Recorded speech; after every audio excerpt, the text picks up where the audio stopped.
Have I told you my xylitol story? I wanted to tell you this. Xylitol. Do you chew gum? I know you do. I remember, like, after show, like, you chew gum, right? Sure. Do you use xylitol gum? I don't think so. Oh, my God. You have to do it. Okay. Really? What is so good about xylitol? So I'm going to tell you my story. Xylitol it's like a Xylitol is from birch. Right? It's from the birch plant we were just talking about. It's it's naturally found in plants. So it's that birch. Chewing gum or using toothpaste.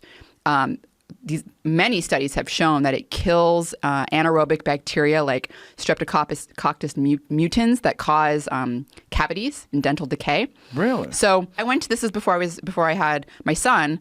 I went to the dentist. My dentist is he's great, and he did an X-ray. We were doing a cleaning, dental hygiene thing, and he comes back and he's like, "You've got 2 cavities."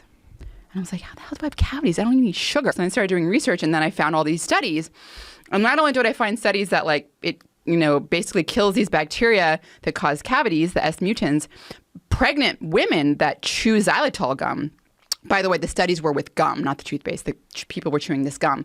And pregnant women, like if they were like 6 months pregnant, the study started at 6 months, and they chewed this xylitol gum all the way up until anywhere between the child, the baby being 6 months. And there were some studies that went out like a year.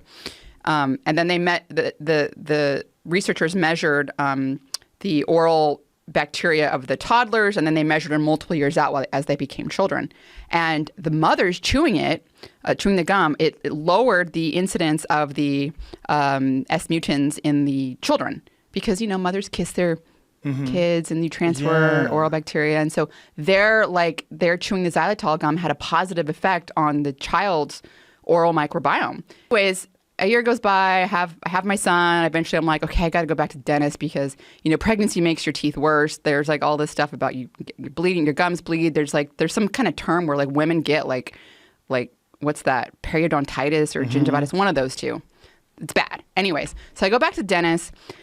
We do the x-rays and I'm like, oh, he's going to tell me about the stupid cavities and I haven't done the research. And he comes in and he goes, I've never seen this before, but your cavities are gone. And he shows the x-rays and he shows me before and after. He's like, they're totally gone. And I was like, that's amazing. I was like, is it the pregnancy? And he's like, no. He's like, we get women coming in here after pregnancy. It's like worse. And I said, the only thing that I did that I could think of is like my obsessive xylitol gum chewing, which I still do. And the fact that it does decrease I don't know how it would affect an already formed cavity, but my cavities are gone. Well,